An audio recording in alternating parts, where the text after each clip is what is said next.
The North had never seen such a brutal summer. After Eddard Stark's execution in King's Landing, Robb Stark was no longer just a boy, he was a king. But war isn't won by honor alone. Robb needed men who could do what must be done, even if it meant blood and fire. And so, a strange turn of fate brought Sandor Clegane the Hound into the service of House Stark. It began when the Hound abandoned King's Landing during the Battle of the Blackwater. He had seen too much fire, too much madness. He didn't care who ruled anymore, Joffrey, Stannis, or anyone else. He just wanted out. He escaped through the Riverlands, wandering from one burnt village to another, drinking and fighting, until he ended up in the north. When Stark scouts found him beating 3 armed bandits with nothing but a broken axe handle, they almost killed him on sight. But one of them recognized him, the man who used to protect Sansa Stark in the capital. Word reached Robb quickly, and to everyone's shock, he didn't order the Hound's execution. Robb Stark, young and noble, saw something in the scarred warrior others didn't. He had fought in tournaments, in war. In city alleys he had no love for lords, but he knew how to kill like few men alive.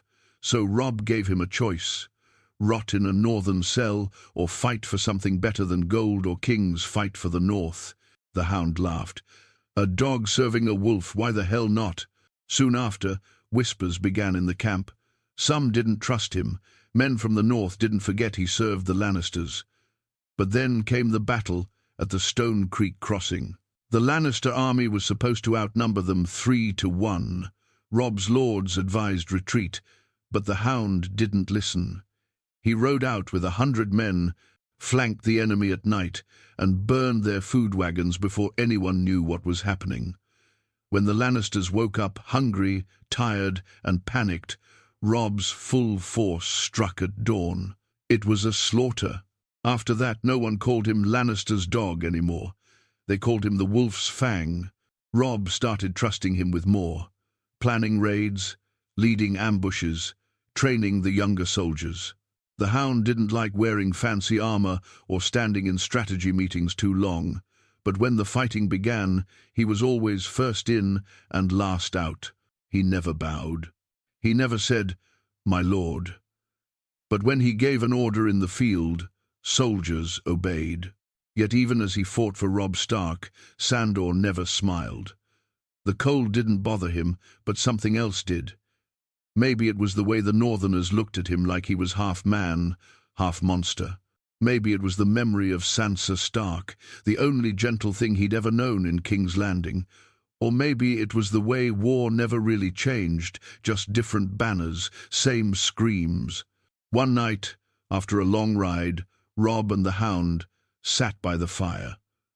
Robb looked at him and asked, "Do you believe in honor?" Sandor, the Hound, spit into the fire. "No, but I believe in killing the right bastards before they kill you." Robb didn't argue. He only nodded. But not everyone was happy. Lord Karstark didn't trust the Hound. Lady Maege Mormont thought it was dangerous to put a southerner in charge of northern troops. And then there was Roose Bolton, who watched the Hound with cold, careful eyes. Because even though Robb Stark was winning battles, there were darker games being played behind his back, and soon the price of trusting a monster would be tested in fire and betrayal. Snow began to fall early that year. Cold winds swept through the northern camps, but inside the tents the heat came not from fire, but from rising tensions. The Hound had earned his place by blood, but respect in the north didn't come easy. And behind every silent glance, every half-hearted nod, there was suspicion. Robb Stark trusted Sandor Clegane. That much was clear. He even let him command one of the main units over some northern lord's own sons. Men grumbled. Lords whispered. But no one dared challenge him directly. Not yet. Then came the mission that changed everything. News arrived that a group of Lannister scouts had captured a small northern village along the western river's Glenbrook. It was a soft target, but it stood near the only road the army needed to move south. Robb ordered a small detachment to retake it. Most expected Lord Karstark to lead the mission. But Robb pointed to the Hound. "You'll take 50 men. I want the Lannister flags pulled down by nightfall." Karstark's jaw clenched, but he said nothing. Sandor simply grunted and stood. "Fine, but don't cry if I bring back heads instead of prisoners." He left at dawn. The snow was heavier now, and the road was dangerous. But the Hound didn't slow. He rode hard with his men, and by sunset, Glenbrook was burning red in the snow. The Lannister scouts hadn't expected such fury. Sandor led the charge himself, tearing through the barricade with an axe in each hand. The northern men behind him, young, cold, and afraid, found courage in his madness. Some said he laughed while swinging through the fire. They found villagers locked in cellars, bruised, starved. The Hound kicked the doors open himself. When a little girl ran into his arms, crying, the men expected him to shake her off. Instead, he stood there silent until she let go. They returned 2 days later, dragging 7 Lannister scouts in chains and leaving 30 corpses buried in the snow. The banners were burned. Glenbrook was free. But that night, in Robb's war tent, trouble came. Lord Karstark barged in, furious. "That butcher killed Lannister men we could have traded. What use is he if he can't think like a commander?" Robb didn't raise his voice. He freed Glenbrook without losing a man. They were scouts, not soldiers. And he left their heads on spikes. The Hound was there too, sharpening his sword calmly in the corner. He didn't even look up. Robb turned to him. "Is it true?" Sandor shrugged. "I warned you. I don't take prisoners." Karstark slammed his hand on the table. "He's not one of us. He's a dog who runs wild." Now the Hound stood, slowly, eyes cold and flat.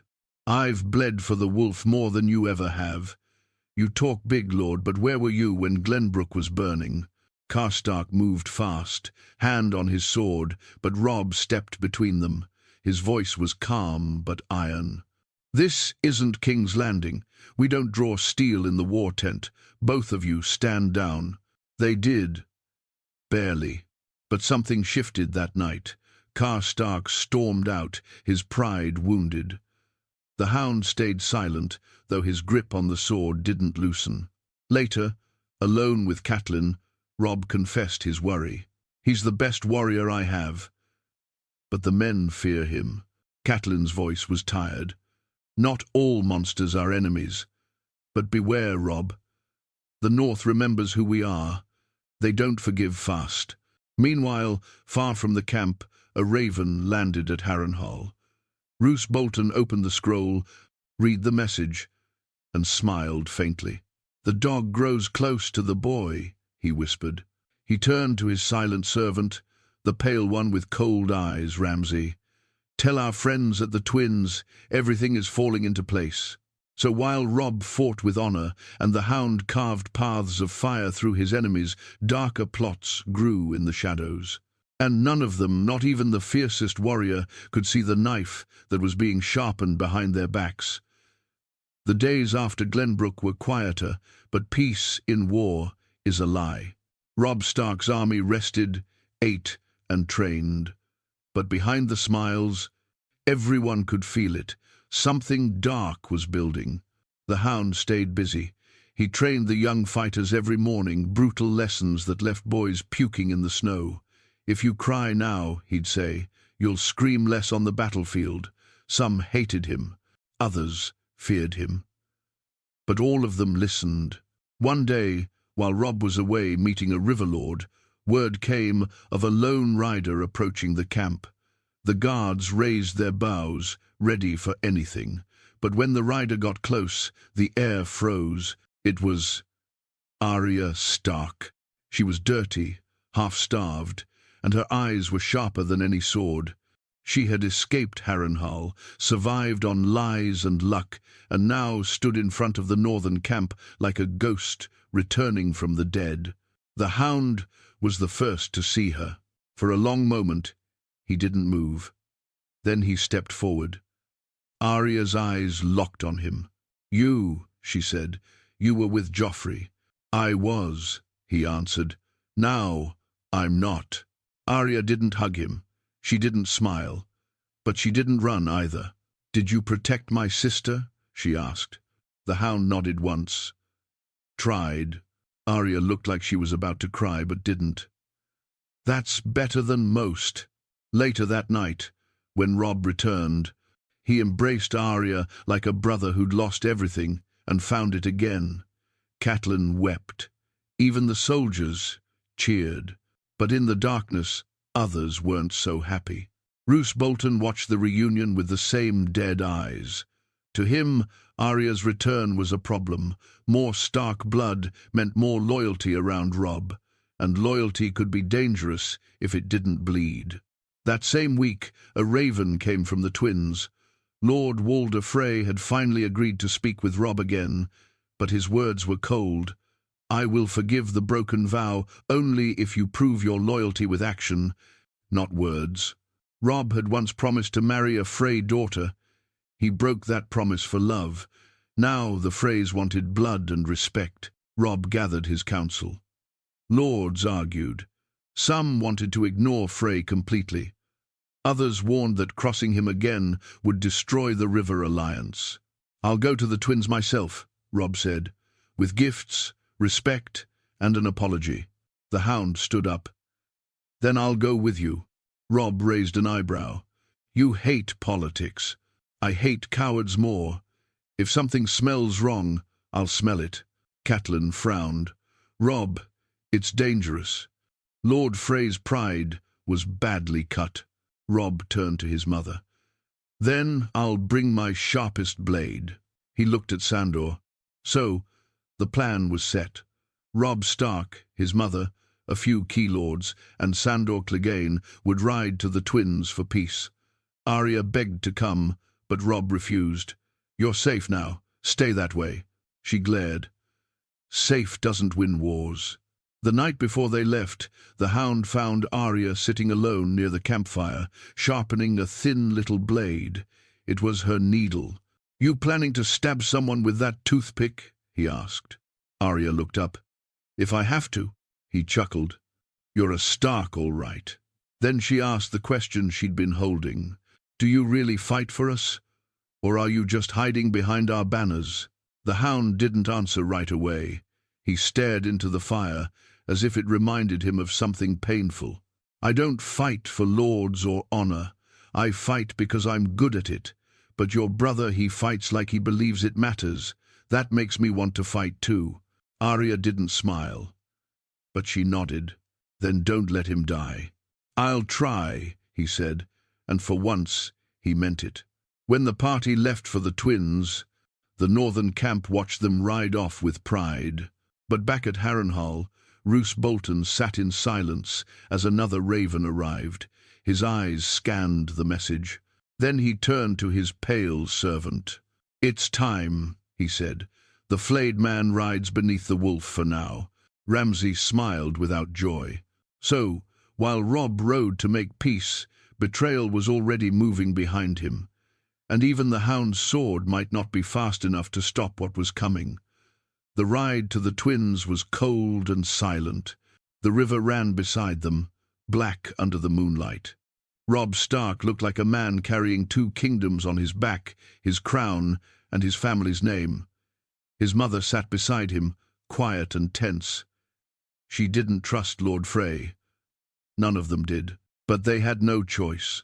The Freys had the river crossings, they had men, steel, and long memories. And after Robb had broken his promise to marry one of their daughters, their pride had festered like a wound. That night, the Hound rode at the rear of the column, eyes scanning the trees, every sound too sharp, too still. He didn't trust the Freys either. He trusted no one who smiled too wide while sharpening knives. The castle looked more like a cage than a home. 2 towers, joined by a narrow bridge over the water, cold and grey, with no banners flying yet.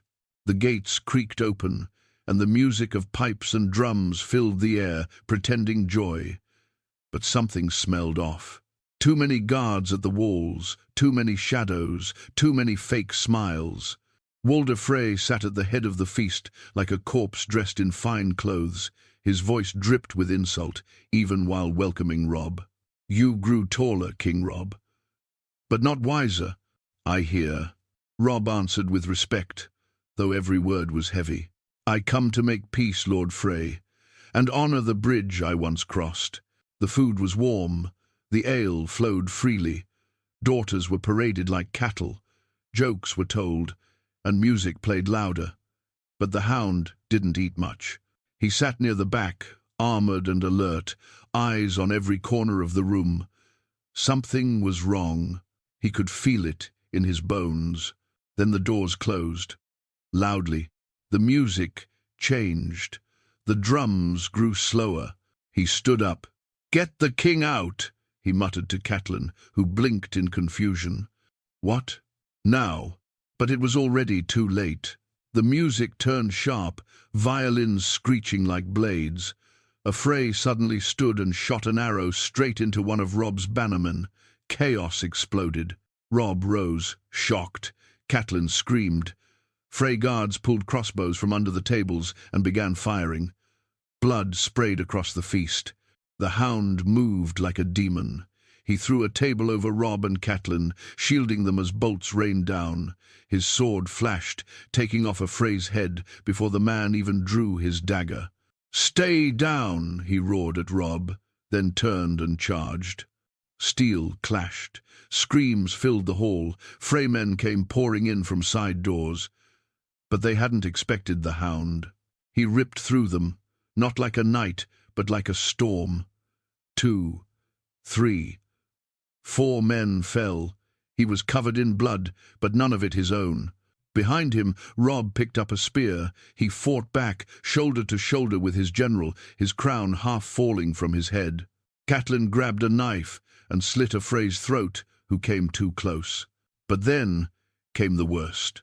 Roose Bolton stepped forward through the smoke of battle, dressed in Stark colours, but with a knife hidden in his sleeve.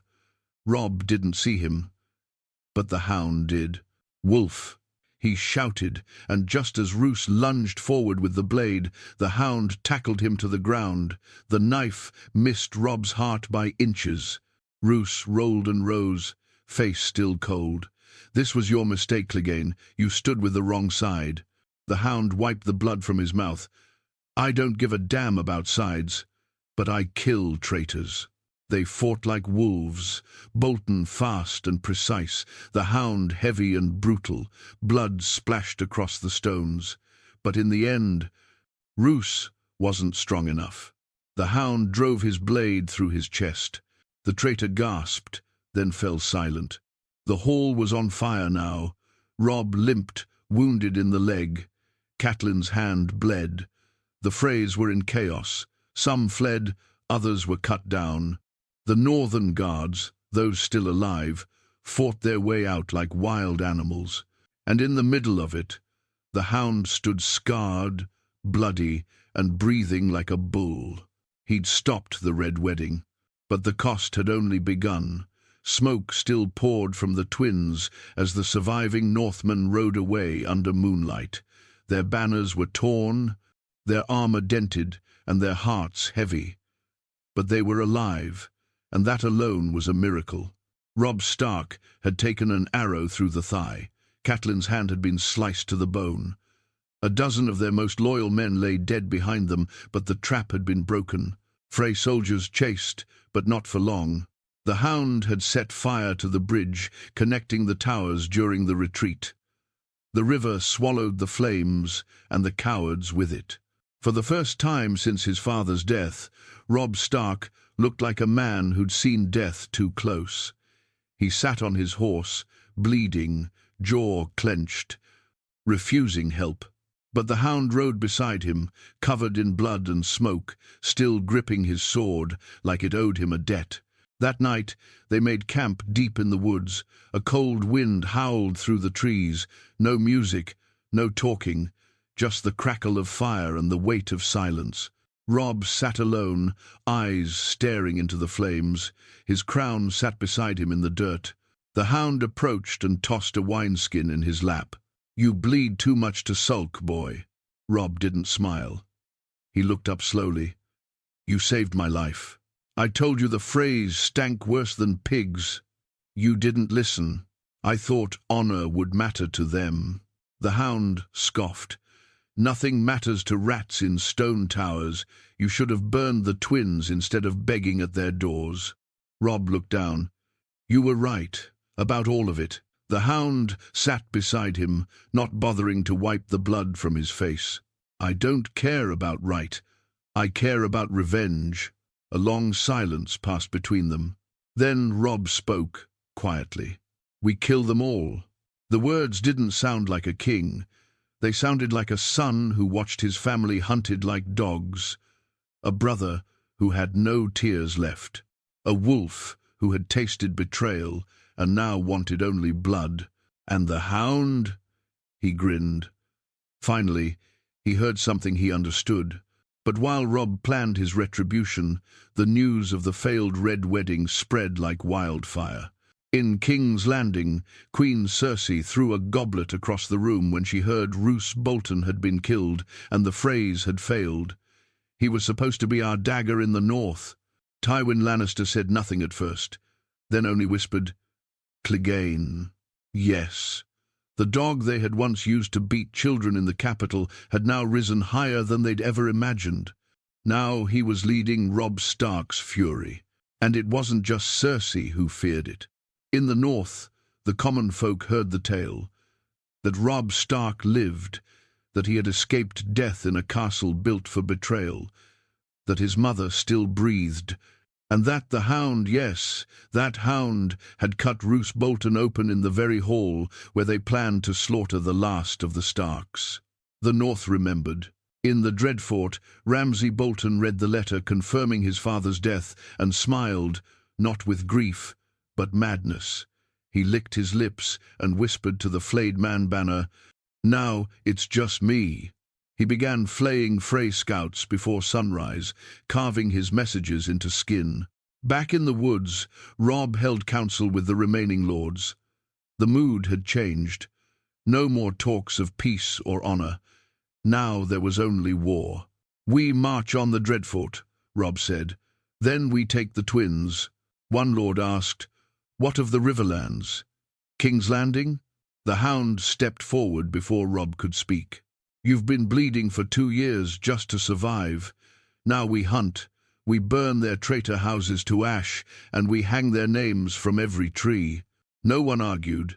Catelyn Stark stood and looked at every man in that circle. "This is no longer about thrones or crowns. They tried to erase our name. We answer with fire." The war had changed. Robb Stark no longer fought for the North alone. He fought with the rage of a house betrayed. And beside him stood a man who once served monsters but now hunted them. Snow blanketed the woods as the northern host moved like a slow storm toward the dreadfort. What once was a strong army now moved like a pack of survivors, scarred, bloodied, and ready to tear flesh. The banners of House Stark flew again, but beside them flew a new sigil. A black hound on red, unofficial but feared. The men called it the Dog's Banner. Robb no longer smiled. His crown stayed packed away in a saddlebag. Now he wore his father's cloak, mended and dark. No more songs, no more honor, only justice. The Hound rode ahead most days, scouting with a group of hand-picked killers. No knights, no highborn lords, just fighters who knew how to strike fast and leave corpses behind. He spoke little, but when he did, men listened. He had become more than Robb's general, he was his shadow of death. And ahead of them, in the ice-covered walls of the dreadfort, Ramsay Bolton waited. He had covered the flayed corpses of Frey men across the outer walls like a sick welcome sign. The wind froze their screams into silence. Even the crows didn't touch them. "My father failed," Ramsay muttered to himself, dragging a fresh captive by the hair across the courtyard. "He thought politics would win the north. I'll show them what fear wins." He skinned the man alive at dawn, with music playing in the background. His own men didn't cheer. They just watched with empty eyes. Fear did its job, but what Ramsay didn't know was that his name no longer frightened the wolves coming for him, it only fueled their fire. One night, 3 days before reaching the dreadfort, the Hound returned to Robb's tent with blood on his sword and a grin that scared even the guards. "Scouts are dead." Cleared out a Bolton camp near the river, left one alive to run back with a message. Robb looked up from his maps. "What message?" The Hound spat on the ground. "That the red dog is coming, and he's bringing the young wolf with him." Robb chuckled once, the first laugh in weeks. And what did the prisoner say? He pissed himself. By the next morning, the Stark host surrounded the dreadfort under a grey sky. Ramsay stood on the walls, wrapped in a black cloak, smiling down like a vulture waiting for corpses. He shouted across the snow, "Did my dog survive the wedding? What a loyal mutt! Come back home, Sandor. I'll give you a kennel." The Hound stepped forward alone, lifted his helmet, and let the wind hit his burned face. "You think you know what pain is, bastard?" He roared up the walls. "I was made in fire. I don't feel it anymore. But you will." That night, they laid siege, but not with ladders or catapults. The Hound had a different plan. He knew Ramsay's games. He understood monsters, because he'd been one too. So he waited. And on the third night, during a snowstorm, he led 20 men through a hidden tunnel once used by servants of House Bolton. They came out inside the dreadfort's kennel yard. By the time the first bell rang, half the guards were already dead. The courtyard lit up in panic as Stark soldiers swarmed in through the opened gates. Ramsay's men, trained in cruelty but not loyalty, broke faster than expected. And then it happened. The Hound found Ramsay in the main hall, sitting on a chair of bone and fur like it was a throne. "I hoped it'd be you," Ramsay said, rising slowly. "I've dreamed of flaying your ugly face." The Hound grinned. "Try." What followed was less a fight and more a reckoning. Steel clashed. Ramsay was fast, cruel and slippery, but the Hound fought like a war god risen from the snow. Blades tore skin, fists broke bone. Ramsay stabbed him once in the side. The Hound didn't even flinch. Then he crushed Ramsay's nose with the hilt of his sword and threw him against the wall. Blood poured like wine. Still, Ramsay laughed. "Go on then, mutt. Kill me. Prove you're just like me." The Hound leaned close. "I'm worse." And then he lit the fire. He didn't give Ramsay a clean death, no sword, no mercy. He tied him to a post in the same kennel Ramsay had kept his dogs, poured oil around it, and struck a torch. The screams echoed through the stone halls of the dreadfort. The North heard them, and they didn't look away. The dreadfort was silent. Ramsay Bolton's screams had faded into ash and smoke. The kennels burned for a full day.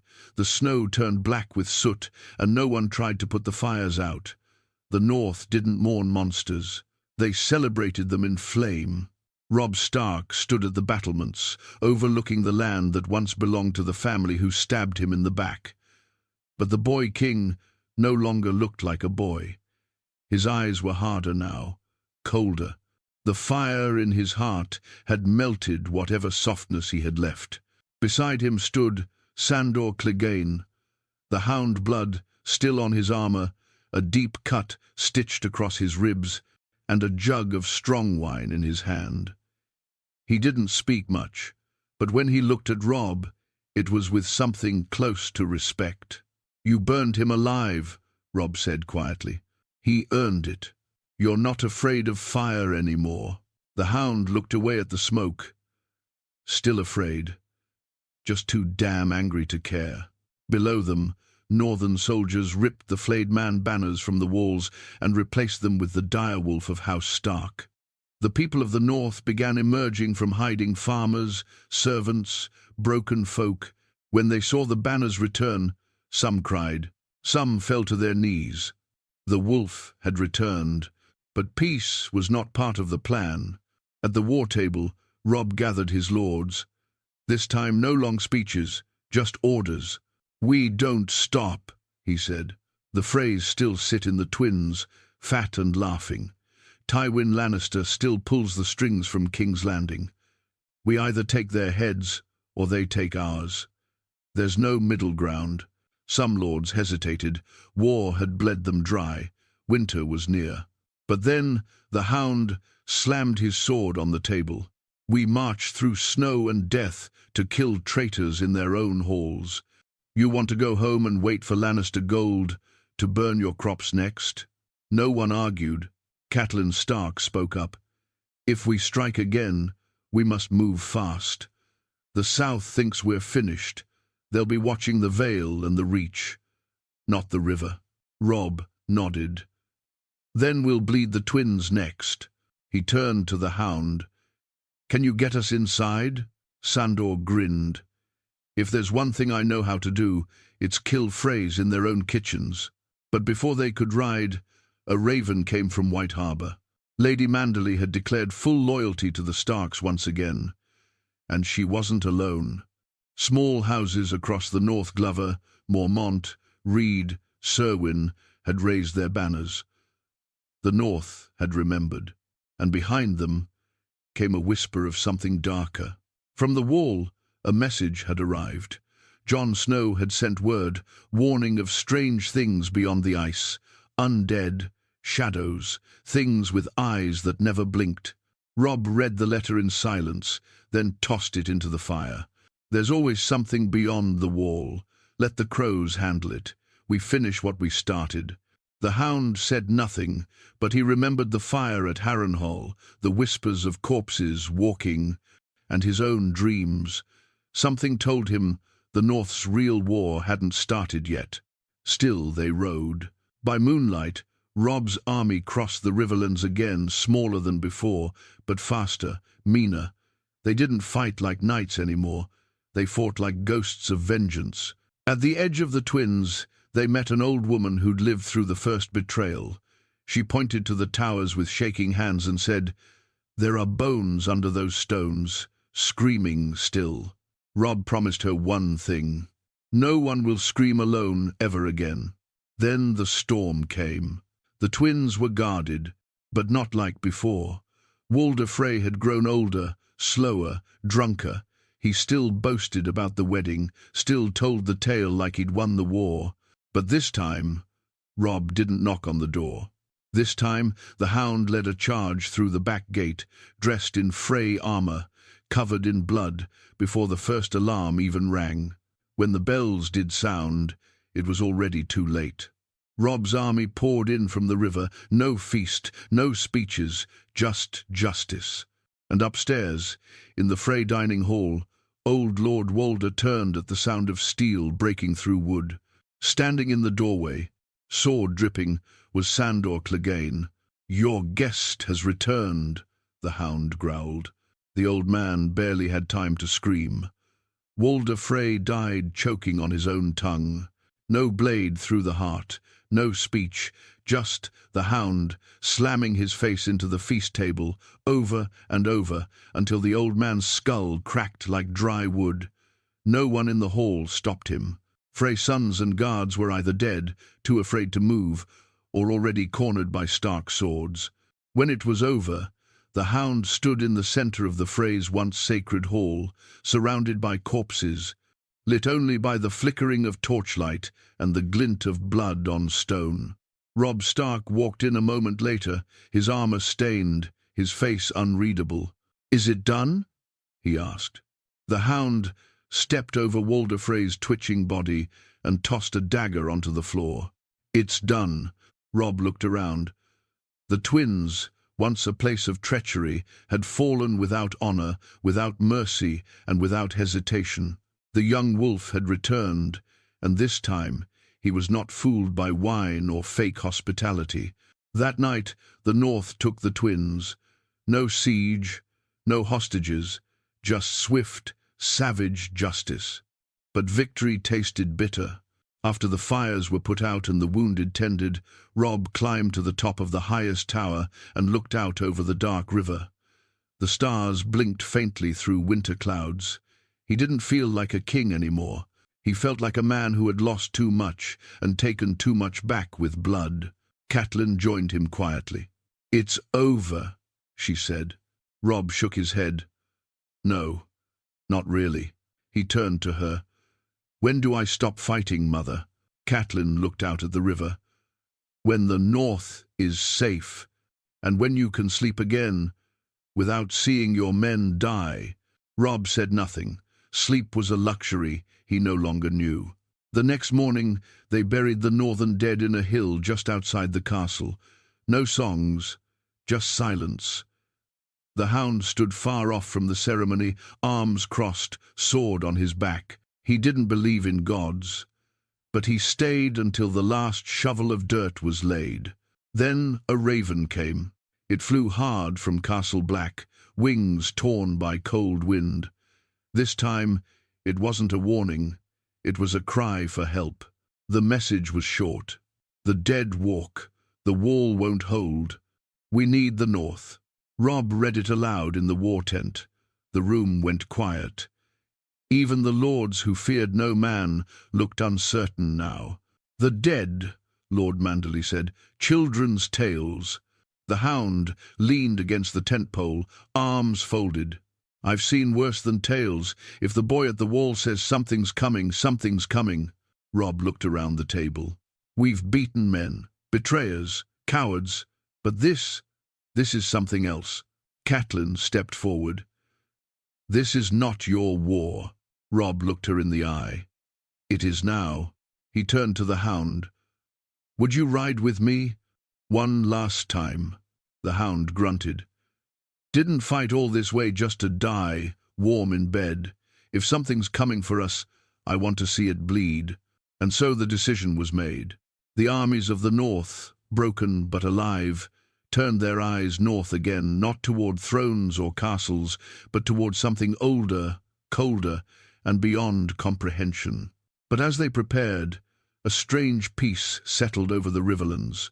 Word spread that Robb Stark lived, that Walder Frey had been slaughtered like the butcher he was, that the Red Wedding had been answered. Small folk whispered of the Hound, the burned man who walked through fire and killed traitors like a ghost from old stories. Children were named Sandor in the villages, and in King's Landing the Lannisters grew quiet. Tywin knew better than to strike at the North again, not while it marched under the banners of vengeance and wolves, with a scarred beast at its side. And so it ended not with a crown, not with a throne, but with the North rising from the ashes.